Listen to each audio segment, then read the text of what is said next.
भगवते वासुदेवाय।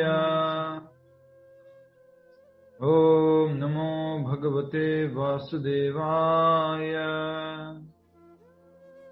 ओम नमो भगवते वासुदेवाय।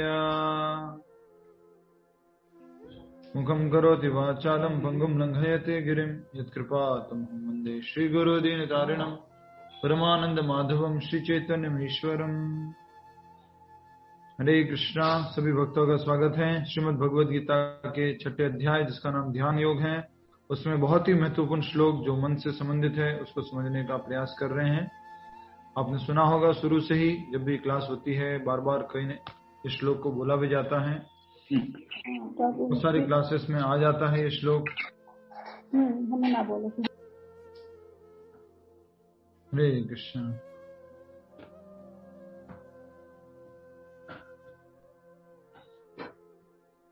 भगवान के इस आह्वान मंत्र के बाद भगवद गीता के इस दिव्य संदेश को समझने का प्रयास कर रहे हैं। आज की कथा वृंदावन धाम से है। अर्जुन अब कुछ कह रहे हैं। भगवान ने सारा अष्टांग योग के बारे में बताया। अर्जुन ने अपनी असमर्थता दिखाई और साथ ही साथ असहनशीलता दिखाई कि मैं इसको न तो सहन कर सकता हूं जो आपने प्रोसेस बताया है, अष्टांग योग का जो तरीका बताया है, और न ही मैं इसको अभ्यास कर सकता हूं। इसके लिए अर्जुन ने बोलिया कि व्यवहारिक नहीं है। व्यवहारिक का मतलब अपनी देशी हमारी जो भाषा में साधारण भाषा में बोलते हैं प्रैक्टिकल, उसको मैं प्रैक्टिकल नहीं समझ पा रहा हूं कि मैं इसको कर पाऊंगा। और उसी तरह से असहनीय कि मेरे से ये सहन भी नहीं होगा। खास करके जो बात कही गई है वो ये थी कि अष्टांग योग का अभ्यास और साथ ही साथ जो समबुद्धि रखने का था, समान दृष्टि से सबको देखना, सबके प्रति समभाव रखना, सुख दुख में एक जैसा व्यवहार करना, उस बात को जो है यहाँ पर बताया जा रहा है। हरे कृष्ण। हरे बोलिए। फोन लेना। हरे बोल। फोन लेना। बोल लेना क्लास में। श्लोक का उच्चारण कीजिए। 4.34। चंचलम ही मना कृष्ण प्रमाथि बलवत् दृढ़म् तस्याहं निग्रहं मन्ये वायोरेव स दुष्करम्। एक बार और। चंचलम ही मना कृष्ण प्रमाथि बलवत् दृढ़म् तस्याहं निग्रहं मन्ये वायोरेव स दुष्करम्। यस, आप में से कौन बोलेंगे? पूनम गर्ग माता जी बोलिए श्लोक। हरे कृष्ण। हरे कृष्ण प्रभु जी। चंचलम ही मनः कृष्ण प्रमाथि बलवदरुणम् तस्याहं निग्रहं मन्ये वायुरिव सुदुष्करम्।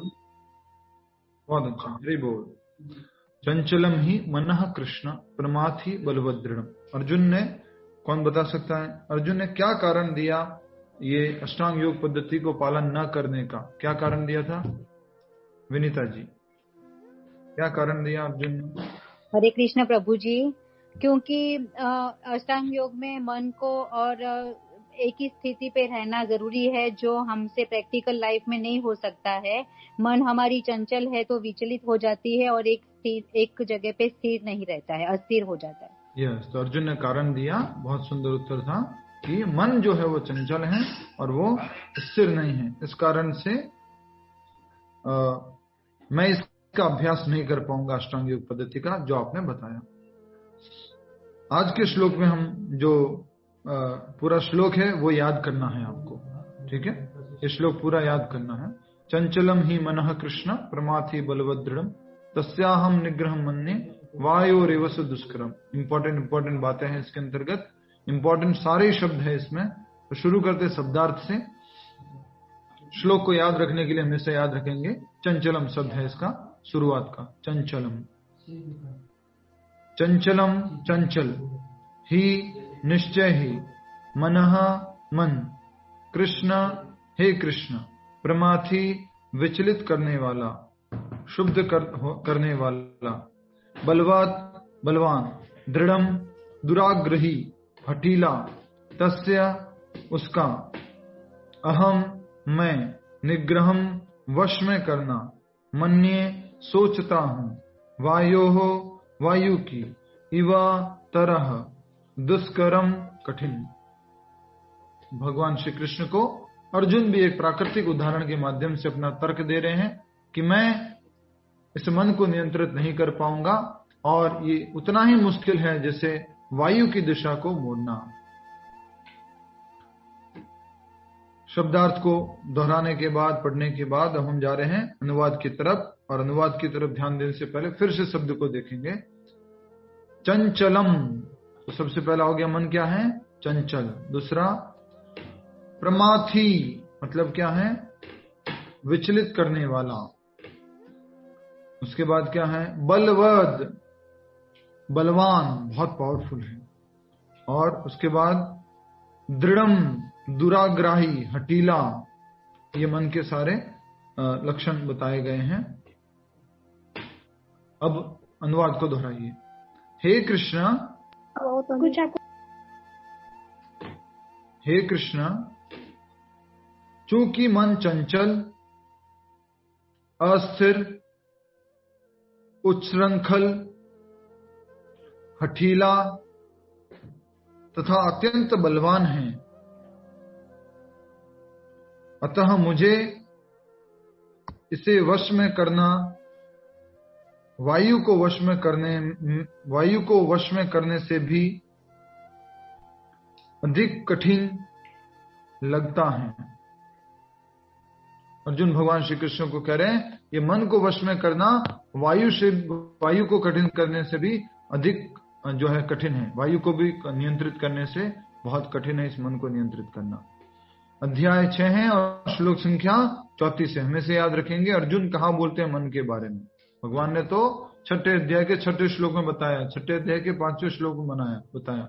अर्जुन कहाँ स्वीकार करते हैं कि मन कैसा है? तो अर्जुन स्वीकार करते हैं इस 34वें नंबर श्लोक में। और सबसे इंपॉर्टेंट के रूप में हम देखेंगे मन के लक्षण। सबसे पहला कह रहे हैं अर्जुन, चूंकि मन चंचल है, चंचल इधर से उधर जंप करता रहता है, अस्थिर है, उच्छृंखल। उच्छृंखल किसके लिए उपयोग हुआ है? बताइए। यस माता जी, उच्छृंखल। पूनम गर्ग माता जी। विचलित होना, वही तो जो प्रमाथी है उसी के लिए उच्छृंखल शब्द उपयोग हुआ है। और इंग्लिश में प्रभुपाद जिसको टर्बुलेंट के नाम से लिखते हैं। उसके बाद में हठीला है, हट करके बैठ जाता है मन। अत्यंत बलवान, अतः मुझे इसे वश में करना वायु को वश में करने से भी अधिक कठिन लगता है। कहने को अगर कहा जा सकता है कि वायु को जो है नियंत्रित करना वो मुझे सरल लग रहा है, लेकिन मन को नियंत्रित करना सरल नहीं लग रहा है। इतना ज्यादा पावरफुल है ये मन। भगवान कृष्ण ने भी मन के बारे में बताया था कि मन हमारा शत्रु है और मन हमारा मित्र है। चलो एक इंपॉर्टेंट बात बताइए जो मैंने लिखवाई थी कि मन हमें कहां ले जा सकता है और मन हमें कहां लेके जा सकता है। बताइए बताइए बताइए। वीडियो ऑन करके बैठिए सभी लोग। स्वर्ग में और गोलोक वृंदावन और नरक में। यस, तो अगर यही मन इतना पावरफुल है कि यही मन हमें भगवान के धाम गोलोक वृंदावन लेके जा सकता है, और यही मन हमें नरक में लेके जा सकता है। इस मन को नियंत्रित करना अति आवश्यक है। अब हम इस श्लोक में जो हम रथ का एग्जाम्पल बार बार पढ़ते रहते हैं, रथ होता है, रथ में घोड़े होते हैं, घोड़ों के सामने घास होती है, रथ की रस्सियां, घोड़ों के ऊपर रस्सियां होती हैं, रस्सियां जो है एक सारथी के हाथ में होती हैं, और सबसे पीछे एक रथी बैठा हुआ होता है, एक व्यक्ति बैठा हुआ होता है। उसका उदाहरण भी यहाँ पर पूरी तरह से लागू होता है। अब हम तात्पर्य की तरफ आगे बढ़ रहे हैं। इसमें एक एक शब्द के ऊपर हम थोड़ी सी व्याख्या कर सकते हैं, लेकिन समय सीमा को ध्यान में रखते हुए तात्पर्य की तरफ आगे बढ़ेंगे। तात्पर्य, मन इतना बलवान तथा दुराग्रही। दुराग्रही किसको बोलते हैं? बोलिए। दुराग्रही, जिद्दी, जिद्दी, गलत आग्रह करने वाला। दुराग्रही, गलत आग्रह करने, हठीला। वो हठीला अलग से उसको समझ सकते हैं। गलत आग्रह करने वाला, दुराग्रही। तो सबसे पहले मन इतना बलवान तथा दुराग्रही है कि कभी कभी यह बुद्धि का उल्लंघन कर देता है। मेरे हिसाब से यहाँ कभी कभी नहीं लिखना चाहिए था। क्या लिखना चाहिए था? हर बार। हमेशा बुद्धि का उल्लंघन कर दे। प्रभु जी, हाँ जी, ये इंग्लिश में दोनों में अनुवाद और तात्पर्य में दोनों में हठीले के लिए एक ही वर्ड है। Okay okay. तो हाँ, ऑब्स्टिनेट होगा। ठीक है। तो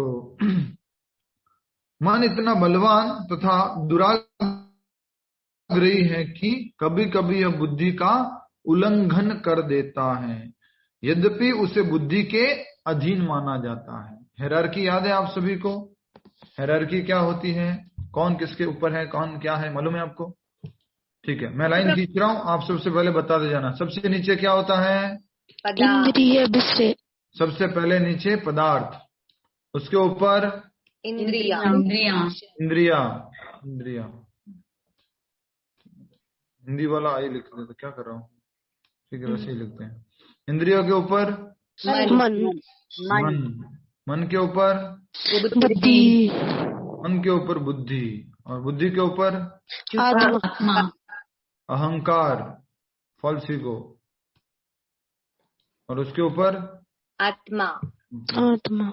हाँ, ऊपर से मतलब ऐसा नहीं है कि ऐसे शरीर में भी ऐसे बैठे हो। सबसे नीचे पैरों में जो है वो पदार्थ है, उसके ऊपर जो थोड़ा पेट में मन है, और पेट के ऊपर थोड़ा बुद्धि है, और उसके ऊपर थोड़ा, ऐसा नहीं है ये, ऐसे मत सोचिएगा। ये समझने का अर्थ है कि कौन किसको कंट्रोल करता है। अब सोचिए, ये बुद्धि जो है मन को कंट्रोल करनी चाहिए, लेकिन मन इतना ताकतवर हो जाता है, ये खा पी करके इतना एकदम से बढ़िया स्ट्रांग हो जाता है कि बुद्धि को क्या कर लेता है? जी वो ये इसको लिया नहीं है, बस इन्होंने बताया। माता जी आप ऐसे क्यों कर दो, मुझे समझ में नहीं आता। बीच में बात कर लेते हैं। ध्यान रखिएगा आगे से। बुद्धि जो है कभी कभी सही कीजिए मुझे, हमेशा। हर टाइम। जब तक हम गोदास बने हुए हैं, इंद्रियों के दास बने हुए हैं, तो ये बुद्धि हमेशा मन के नियंत्रण में आ जाती है। ये बॉस है, बुद्धि बॉस है, और ये कौन है? सबऑर्डिनेट है, असिस्टेंट है। लेकिन असिस्टेंट क्या बन जाता है? कभी कभी मालिक बन जाता है, कभी कभी नहीं, हमेशा ही मालिक बन जाता है। मैं आशा करता हूं आप समझ गए हैं। फिर हम वो उस एग्जाम्पल को भी समझेंगे। माता जी पिक्चर डिस्प्ले मैं करता हूँ। अच्छा, जल्दी से मैं फिर से पूछता हूँ आप में से, किसको पूछूं मैं? यस, लीना विज माता जी बताएंगे। माता जी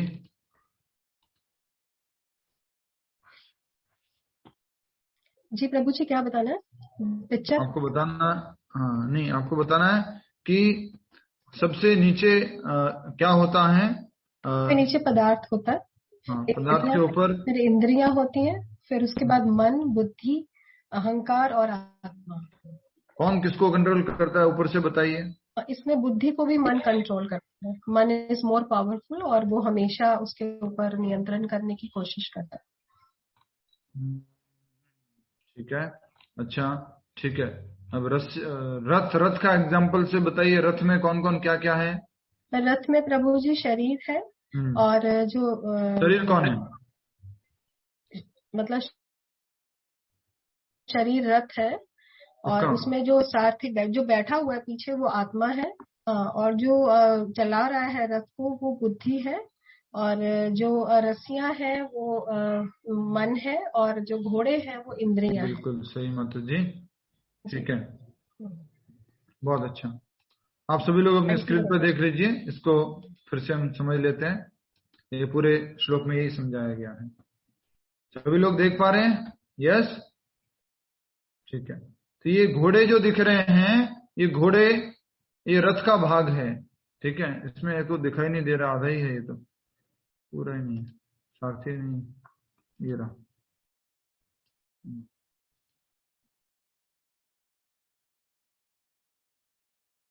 यस, ये ठीक है, दिख रहा है सबको? यस और नो? ठीक है, देखिएगा सभी लोग, तो मैं इसको दिखा रहा हूं आप सभी को। ये घोड़ा इतना बड़ा क्यों हो गया? भाई घोड़े छोटे हो जा।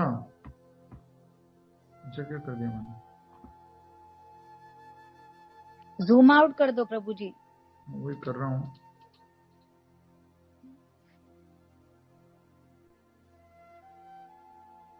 यस, सभी लोग देख पा रहे हैं।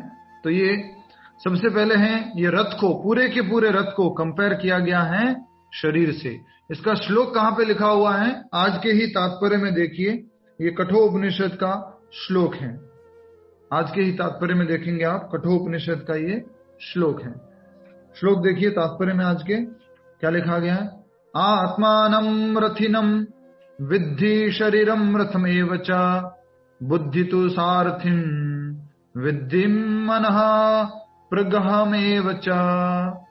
इंद्रियाणि हेयाहुर्विषयान् संस्तेषु गोचरान्, आत्मेन्द्रिय मनोयुक्तं भोक्ते त्याहुर्मनीषिणः। तो इसी पूरे इस डिस्क्रिप्शन जो यहाँ पर आपके स्क्रीन पे है, उसको इस श्लोक के माध्यम से, श्लोक को इसमें यहाँ पर बताया गया चित्रण करके। ये 5 घोड़े क्या हो गए? इंद्रिया, ठीक है। और ये रस्सियां क्या है? मन। और ये सारथी कौन है? बुद्धि। और ये पीछे कौन बैठा हुआ है? आत्मा। ये सब पूरे को क्या बोलेंगे? एक शरीर। एक शरीर, हम सब लोगों का शरीर इसी तरह से बना हुआ है। 5 इंद्रियां हैं, ये मन है, इसके ऊपर सारथी, ये जो मन को नियंत्रित करता है। और पीछे क्या है? रथी, अर्थात हम, आत्मा, ठीक है। आप पहले भी हम समझ चुके हैं। अभी मन क्या हो गया है?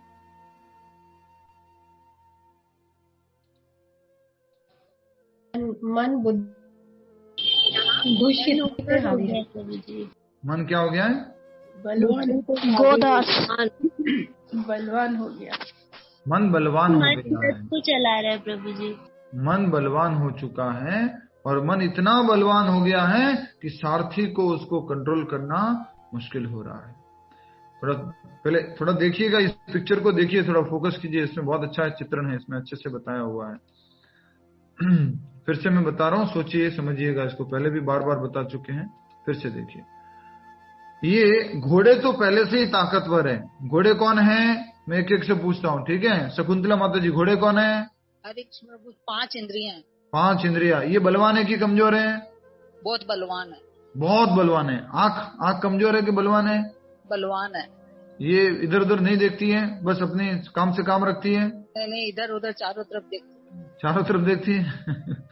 ठीक है। तो ये सारी इंद्रिया क्या है? बहुत बलवान। ये घोड़े बहुत ज्यादा बलवान है। इन बलवान घोड़ों को नियंत्रित करने के लिए ये रस्सी है। अब रस्सी भी कैसी है? बलवान है। अब अगर ये रस्सी बलवान होगी तो क्या होगा? इन घोड़ों को नियंत्रित कर पाएगी।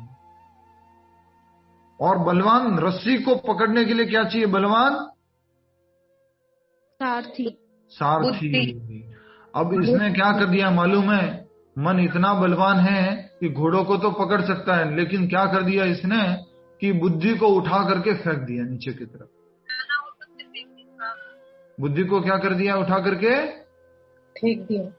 हाँ, घोड़े जो है इतने ताकतवर है, मन भी बहुत ताकतवर है। मन और घोड़ों का आपस में, जो मन और इंद्रियों का आपस में सामंजस्य है, बुद्धि को पूरा इन्होंने सबऑर्डिनेट बना दिया है, उनको उनका असिस्टेंट बना दिया है। और बुद्धि से क्या काम करवाते हैं विभा माता जी? ये लोग मिलकर के, दोनों इंद्रिय और मन मिलके अपनी मर्जी से जो इंद्रिय विषयों का भोग करना। नहीं, क्या काम करवाते हैं? बुद्धि से क्या काम करते? भोग तो ये इंद्रिया करेगी। बुद्धि से जो ये करना चाहते हैं उसमें उनका, उससे आइडिया लगाती है बुद्धि। इसको नौकर बना करके उसको आइडियाज को सेटिस्फेक्शन लेने करने, वो आइडियाज निकलवाते हैं बुद्धि से, ट्रिक्स निकलवाते हैं। तो ये बुद्धि को इन्होंने अपने अंडर में ले लिया है। और उसकी वजह से पीछे क्या हो जाता है? हम लोग बैठे हुए पूरा चिंतित रहते हैं, विचलित रहते हैं, हमेशा डिस्टर्ब रहते हैं। घोड़े अपनी अपनी दिशा में भागने की कोशिश कर रहे हैं। मन जो है उनको नियंत्रित अगर नहीं कर पा रहा है सारथी, तो क्या होगा? ये पीछे जो बैठा हुआ रथी जो है, हम जो है, वो हमेशा डिस्टर्ब रहेंगे। आइए अब तात्पर्य की तरफ हम वापस चलते हैं। जिससे कि तात्पर्य को आप कनेक्ट कर पाए इसी पूरी पिक्चर से। लेकिन प्रभु जी इच्छा तो आत्मा ही करती है ना, हाँ, जैसे आपने 13वें अध्याय में बताया कल शाम को कि इच्छा तो आत्मा ही करती है ना। यस, पर इसको इस तरह से समझना होगा। ठीक है, बहुत अच्छा प्रश्न है। ये प्रश्न बाद में पूछेंगे, क्या करेंगे अभी बता देता हूँ, ये वाला ओनली ये वाला। ठीक है, अब क्या होता है, इच्छा मन करता है, लेकिन सॉरी आत्मा इच्छा करती है, मन इसका मीडियम रहता है, मन माध्यम बनता है। अब होता क्या है कि ये इंद्रिया जो है अंदर संदेश लेके जाती है, और संदेश लेके जाती है मन के पास। मन के पास संदेश जाता है और फिर बुद्धि से पूछना होता है कि ये सही है कि गलत है, ये करे कि नहीं करे। लेकिन मन को तो बुद्धि ने क्या कर रखा है, सॉरी बुद्धि को तो मन ने अपने अंडर में रखा हुआ है, तो उल्टा उसको अपने काम में लगा देती है। चल समझाना है आपको, रेफरेंस देने हैं कि सिगरेट पीना अच्छा है, नशा करना अच्छा है, गलत काम करना अच्छा है, वो सब रेफरेंस देना है। तो कौन देता है फिर, वो उसको मदद करता है बुद्धि। ये सारा होने के कारण आत्मा क्या सोचती है कि मैं ये शरीर हूं, और शरीर होने की वजह से इच्छा कैसी करती है, इस शरीर से संबंधित इच्छा करती है। मन जो बोल रहा है, इंद्रिया जो बोल रही है, बुद्धि जो बोल रही है, उसको मानता ही मेरी इच्छा है, मेरी डिजायर है। ठीक है, आगे बढ़ेंगे। भगवान घोषणा करते हैं, हरे कृष्ण, सॉरी, मन इतना बलवान तथा दुराग्रही है कि कभी कभी यह बुद्धि का उल्लंघन कर देता है, यद्यपि उसे बुद्धि के अधीन माना जाता है। इस व्यवहार जगत में जहां मनुष्य को अनेक विरोधी तत्वों से संघर्ष करना होता है, उसके लिए मन को वश में कर पाना अत्यंत कठिन होता है। दुनिया में इतने सारे काम करने हैं, ऑफिस जाना है, घर का संभालना है, बच्चों की पढ़ाई करनी है, और भी घर में जो रसोई का है, त्योहार है, फेस्टिवल्स है, विजिट्स हैं, सब कुछ देखना है। इस बीच में कहा जा रहा है कि विरोधी तत्वों का संघर्ष करना होता है, उसके लिए मन को वश कर पाना अत्यंत कठिन है। बहुत डिफिकल्ट है इस मन को नियंत्रित करना। किंतु कृत्रिम रूप में मनुष्य अपने मित्र तथा शत्रु दोनों के प्रति मानसिक संतुलन स्थापित कर सकता है, किंतु अंतिम रूप में कोई भी संसारी पुरुष ऐसा नहीं कर पाता, क्योंकि ऐसा कर पाना वेगवान वायु को वश करने से भी कठिन है। मन कितना ज्यादा पावरफुल है, हवा की दिशा को बदलने से भी ज्यादा पावरफुल है। अर्जुन को कहा जाए, अर्जुन ये हवा की दिशा बदल दो, तो शायद वो अपने अस्त्र शस्त्रों से बदल दे उसकी हवा की दिशा को। और वो बोल रहा है मन को नियंत्रित करना बहुत मुश्किल है। मन में कितने विचार आते हैं ऑन एन एवरेज आजकल की साइंस के अनुसार? बोलिए, कोई तो बोलिए। 1 घंटे में 60,000। एक घंटे में नहीं है, पूरे दिन भर में। पूरे दिन में 60,000। हाँ, 1 घंटे में होगा तो फिर कुछ ब्लास्ट हो जाएगा। एक दिन में लगभग 60,000 विचार आते हैं। अभी तो ज्यादा हो गया होगा, बहुत पहले का रिसर्च था ये। उसमें से 77% नेगेटिव एंड अनवांटेड, नकारात्मक होते हैं और हमारे खिलाफ काम करते हैं। अब वो भी ज्यादा हो गया होगा 77% से भी। पहले ये 10 साल पहले हम सुनते थे। अब बताया जा रहा है कि मन हमारा शत्रु है और मन हमारा मित्र है। शत्रु कब बनता है ये मन, स्वाति जी? प्रभु जी शत्रु ही होता है, मित्र तो बनाना। क्या बात है, मैं ये आंसर एक्सपेक्ट कर रहा था, क्योंकि कहने के लिए कह सकते थे कि स्थिति में शत्रु, क्योंकि कहने के लिए हम कह सकते थे जो अनियंत्रित है, स्वाभाविक स्थिति में शत्रु है, वो हमेशा ही शत्रु है, गड़बड़ी करवाता रहता है हमेशा। तो यहां कहा जा रहा है, अब ये वाली लाइन से फिर से पढ़िए। कृत्रिम रूप में मनुष्य अपने मित्र तथा शत्रु दोनों के प्रति मानसिक संतुलन स्थापित कर सकता है। ये किसके लिए बोला, बोलिए? कौन से श्लोक का रेफरेंस है ये? श्लोक संख्या 31 का। श्लोक संख्या 31 में क्या था? सुख दुख में, दूसरों के सुख दुख में वो सब क्या रखता है? मानसिक संतुलन रखता है, सबको अपने से कंपेयर करके सुख दुख देखता है। तो इसीलिए कहा जा रहा है कि कृत्रिम रूप में मनुष्य अपने मित्र, कृत्रिम रूप क्या होता है सच्ची माता जी? कृत्रिम रूप से आर्टिफिशियल, ठीक है। तो दिखाने के लिए बोल सकते हैं, हाँ मुझे कोई फर्क नहीं पड़ता, कोई दुश्मन है कोई दोस्त है कोई बात नहीं, सब ठीक है, मेरे लिए सब कॉमन है, सब चलता है, हम बोलने के लिए बोल सकते हैं।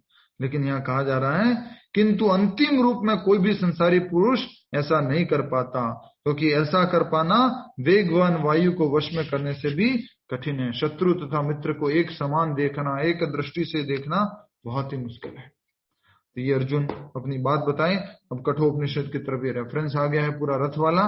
वैदिक साहित्य कठोपनिषद 1.3.3 और 4 में कहा गया है, आत्मानं रथिनं विद्धि शरीरं रथमेव च, बुद्धि तु सारथिं विद्धि मनः प्रग्रहमेव च, इंद्रियाणि हयानाहुर विषयान् संस्तेषु गोचरान्, आत्मेन्द्रिय मनोयुक्तम भोक्त्याहुर्मनीषिणः। अनुवाद, प्रत्येक व्यक्ति इस भौतिक शरीर रूपी रथ पर आरूढ़ है। आरूढ़ मतलब क्या होता है? सवार प्रभु जी। ये शब्द पहले कहीं आया था आरूढ़ शब्द? योगारूढ़। वेरी नाइस, आप एटलीस्ट 5 लोगों को भी याद है तो अच्छा लगा। योगारूढ़ मतलब कि जो योग में सिद्धि प्राप्त कर चुका, टॉप मोस्ट, जिसे बोलते हैं रथारूढ़, तो रथ के ऊपर आरूढ़ है। जल्दी से मैं प्रश्न पूछ लेता हूं, गलत उत्तर मत दीजिएगा। रेखा छिपा माता जी, शरीर को किससे कंपेयर किया गया है? हरे कृष्णा प्रभु जी। रथ से। रथ, हाँ रथ से बिल्कुल सही उत्तर है, हरि बोल। प्रत्येक व्यक्ति इस भौतिक शरीर रूपी रथ पर आरूढ़ है, आत्मा, और बुद्धि इसका सारथी है, मन लगाम है तथा इंद्रिया घोड़े हैं। इस प्रकार मन तथा इंद्रियों की संगति से यह आत्मा सुख या दुख का भोगता है। मन और इंद्रियों की संगति से, क्योंकि बुद्धि को तो क्या कर दिया आपने? कंट्रोल में कर रखा है। मन इंद्रियों ने कुछ बोला, ये खा लो, खा लिया, उस समय तो सुख मिल गया, उसके बाद फिर बाद में दुख मिल रहा है। तो मन और इंद्रियों की संगति के कारण क्या होता है? दुख और सुख का अनुभव होता है। ऐसा बड़े बड़े चिंतकों का कहना है, ऐसा इसके बारे में ये रथ का उदाहरण को उस कठोपनिषद में बता दिया गया है। यद्यपि बुद्धि को मन का नियंत्रण करना चाहिए, किंतु मन इतना प्रबल तथा हठी है कि इसे अपनी बुद्धि से भी जीत पाना कठिन होता है। जिस प्रकार की अच्छी से अच्छी दवा द्वारा कभी कभी रोग को वश में करना कठिन है। तो आपके क्विज में प्रश्न आएगा, बुद्धि जो है मन के द्वारा नियंत्रित है अभी हमारी करंट स्टेज में। पूरा प्रश्न सुन लीजिए।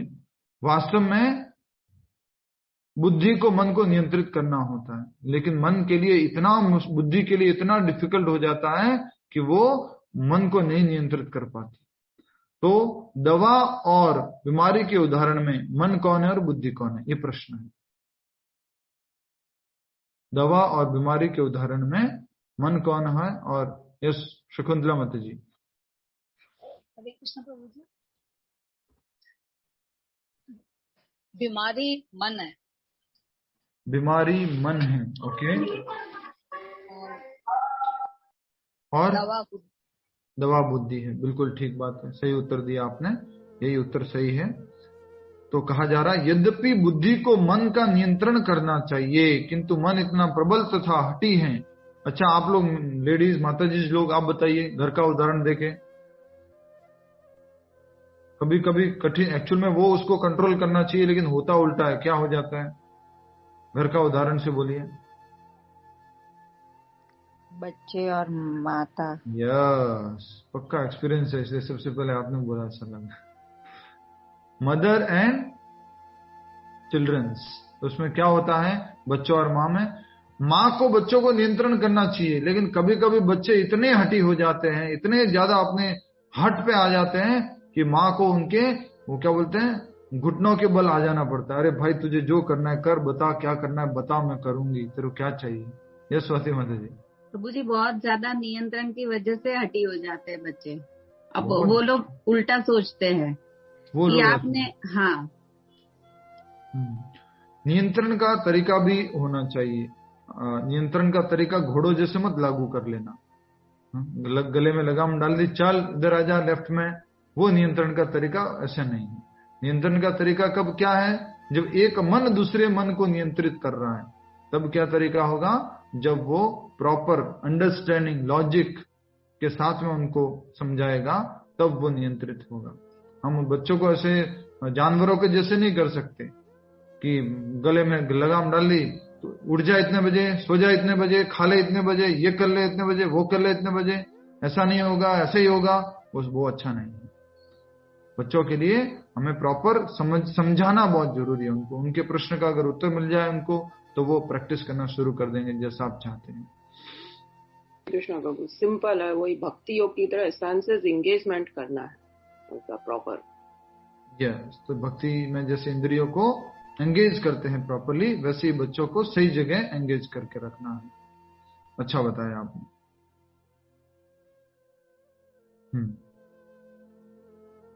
ऐसे प्रबल मन को योगाभ्यास द्वारा वश में किया जा सकता है, किंतु ऐसा अभ्यास कर पाना अर्जुन जैसे संसारी व्यक्ति के लिए भी कभी भी व्यवहारिक नहीं होता। अर्जुन जो है वो भी मना कर रहा है कि मैं भी नहीं कर पाऊंगा इस मन को नियंत्रित, किसके द्वारा, अष्टांग योग के अभ्यास के द्वारा नहीं नियंत्रित कर पाऊंगा। तो क्या मन को नियंत्रित करना असंभव है? उत्तर चाहिए मुझे शीतल माता जी।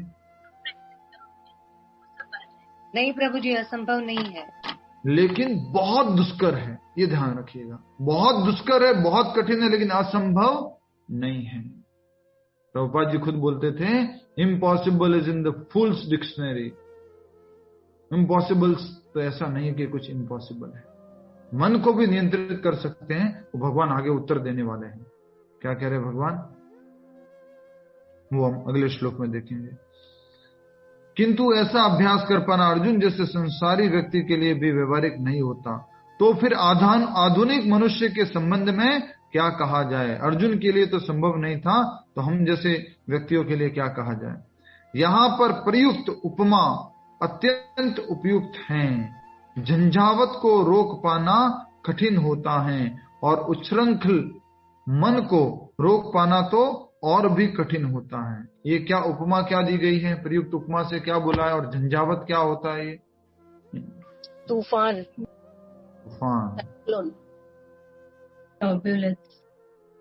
टर्बुलेंस, जो प्रभुपाद जी इंग्लिश वाले बुक में अनुवाद का किया था, तो देख सकते हैं कि अच्छा इंग्लिश में क्या लिखा बताइए जल्दी से। The simile used here is appropriate. One cannot capture the blowing wind, and it is very even more difficult to capture the turbulent mind. Yes, तो यहाँ पे ये लिखा है ना उपमा। उपमा शब्द मतलब क्या होता है बताइए? उपमा दी गई है। Simile. सिमिली को आप समझ जाते हैं सब लोग के नहीं समझे?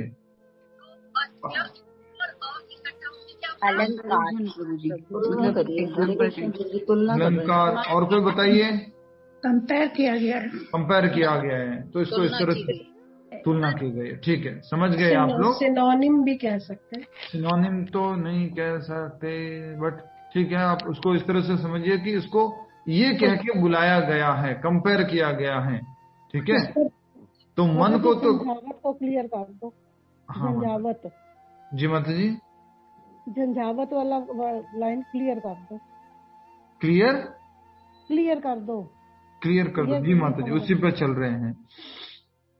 तो कहा जा रहा है कि यहाँ पर प्रयुक्त उपमा मतलब क्या होता है? जिसमें कि आप किसी को समझाने के लिए किसी को उदाहरण देते हैं, तो उसको उपमा दी गई है। मन की टर्बुलेंस को, मन की दृढ़ता को, मन की रेस्टलेस को समझाने के लिए किसका उदाहरण दिया जा रहा है? वायु का उदाहरण दिया जा रहा है। यही कहना चाह रहे थे आप? तो यहां पर प्रयुक्त उपमा अत्यंत उपयुक्त है, प्रॉपर है। क्या है? झंझावत को रोक पाना कठिन होता है। झंझावत मतलब टर्बुलेंस। जो हवाई जहाज में जाते हैं तो बहुत ज्यादा टर्बुलेंस होती है, तुरंत ही पायलट अनाउंस करता है अपनी सीट की पेटी बांध के रखिए, बहुत ज्यादा अभी टर्बुलेंस है, भी इस तरह से वायु की स्पीड चल रही है, बादल घने हैं, इस प्रकार से वो हमें चेतावनी देते हैं। उसी प्रकार से यहाँ कहा जा रहा है मन में क्या होती रहती है? झंझावत। अच्छा बताइए, सबसे ज्यादा झंझावत कब होती है? सबसे ज्यादा जब हम मन से हार जाते हैं तो हमको सब चीज झंझट लगने लगती है। वाह, क्या बात है। और कोई? बैठते जब हमारी सही बात को डरा हुआ हो, जब नहीं है तब हमें जब कुछ समझ में नहीं आता, कंट्रोल करना शुरू करो मन को प्रभु, तभी सबसे ज्यादा भागता है। झंझावत की बात कर रहा हूँ, खास करके झंझावत। प्रभु जी आपने वो जो उदाहरण दिया था ना, कौन सी साड़ी पहनूं कौन सी नहीं पहनूं, वो कंफ्यूजन वाली सिचुएशन, साड़ी वाला एग्जाम्पल है प्रभु जी। जब हम कुछ करना चाहते हो करने, ठीक है, सिंपल सा है। सबसे ज्यादा झंझावत होती है मन में जब होती है जब क्रोध आता है। यस और नो? यस प्रभु जी। उस टाइम पे गलत चीज भी इतना ज्यादा झंझावत होती है कि कुछ मालूम नहीं पड़ता है। कोई भी कंट्रोल करने की कोशिश करता है तो भी हम कंट्रोल में नहीं आते हैं। कोई बोलता है शांत हो जाओ, शांत हो जाओ, शांत हो जाओ, नहीं हो पाते, बहुत ज्यादा डिस्टर्ब हो जाते। झंझावट की वजह से भी तो क्रोध आता है, मतलब इट्स लाइक एक दूसरे से वो एक दूसरे के मन का सोचा हुआ नहीं होता है तभी। जब बाहर की झंझावट होती है प्रभु जी, कभी कभी बच्चों के साथ ऐसा होता है कि हम सही बात समझा रहे हैं लेकिन वो समझते नहीं है, तब भी होती है झंझावट। आप सही बात समझा रहे हैं बच्चों को और बच्चे उसको तो क्या हुआ माता जी? जब आप वो समझते नहीं है तो आपको क्या लगता है? क्रोध सा आता है ना। मैं पूछ रहा हूँ हाईएस्ट झंझावत कब होती है? मैंने ये प्रश्न पूछा है। सबसे ज्यादा झंझावत कब होती है? मैंने ये पूछा है। तो जब होती है जब हम क्रोधित हो जाते हैं, गुस्सा आ जाता है, तब सबसे ज्यादा हमारा माइंड डिस्टर्ब रहता है। कुछ भी पीसफुली दिखता नहीं है, साफ साफ नहीं दिखता। जैसे कि पानी के अंदर एकदम से आप सारा पानी हिला दो, पूरा हिला दो तो कुछ क्लियर नहीं दिखेगा, वैसे झंझावत आ गई है। मन हमेशा जब क्रोध आता है तो ऐसा हो जाता है। झंझावत को रोक पाना कठिन होता है और उच्छृंखल मन को रोक पाना तो और भी कठिन होता है। उच्छृंखल मतलब क्या होता है? यस, विचलित प्रभु जी। विचलित। और अपनी सरल भाषा में बोलिए। इधर उधर भागता, अनकंट्रोल। Yes yes. और कोई? प्रभु जी डिस्टर्ब हो सकता है। एक एक बार बोल दीजिए बस, दो दो बार नहीं। और कोई? इधर उधर भागने वाला। उधर उधर भागने वाला, ठीक है। चंचल मन, डावाडोल होता है प्रभु जी। क्या हुआ? उथल पुथल हो गया, डिस्टर्ब। श्रृंखला से उस श्रृंखला में। ठीक है ठीक है। उच्छृंखल मतलब क्या कहेंगे? जैसे बहुत ज्यादा एक जगह से दूसरी जगह भागने वाला, अस्थिर, हठीला भी हो सकता है। इसका अर्थ कि वो इतना ज्यादा हट लेके बैठ जाता है कि उठता नहीं है, वहां से निकलता नहीं है। तो उच्छृंखल मन को रोक पाना तो और भी कठिन है। मन को वश में करने का सरलतम उपाय जिसे भगवान चैतन्य ने सुझाया है यह है कि समस्त दैन्यता के साथ मोक्ष के लिए हरे कृष्ण महामंत्र का कीर्तन किया जाए। विधि यह है सवै मनः कृष्ण पदार विंदेयो हो। मनुष्य को चाहिए कि वह अपने मन को पूर्णतया कृष्ण में लगाए, तभी मन को विचलित करने के लिए अन्य व्यस्तताएं शेष नहीं रह जाएगी। अब मन को नियंत्रित करने के दो उपाय यहाँ पर बताए गए हैं। सबसे महत्वपूर्ण उपाय कौन सा बताया है?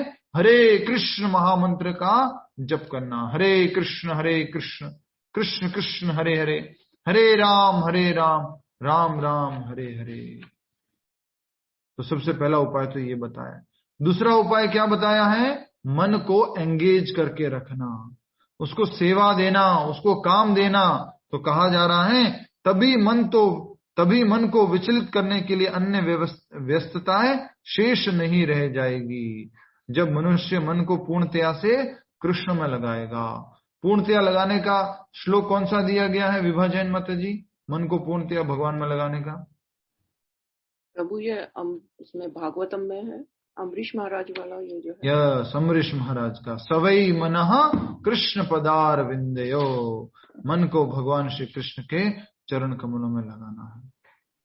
ठीक है, तो ये महत्वपूर्ण बात यहाँ पर बताई जा रही है। और आज हम प्रश्न ज्यादा लेंगे, समय भी है प्रश्न उत्तर के लिए, थोड़ा और भी समझाना था, लेकिन क्या कह सकते हैं, थोड़ा प्रश्न उत्तर इकट्ठे हो गए, उनको कर लेंगे। और अभी हमारे को क्विज भी करनी थी, तो वो क्विज भी का समय आ गया है। उससे पहले कि भगवान कृष्ण उत्तर दें मन को नियंत्रित कैसे करना है, तो वैसे ज्यादा श्लोक बचे भी नहीं हैं, 10 श्लोक और है बस। यस, तो क्या करना चाहिए?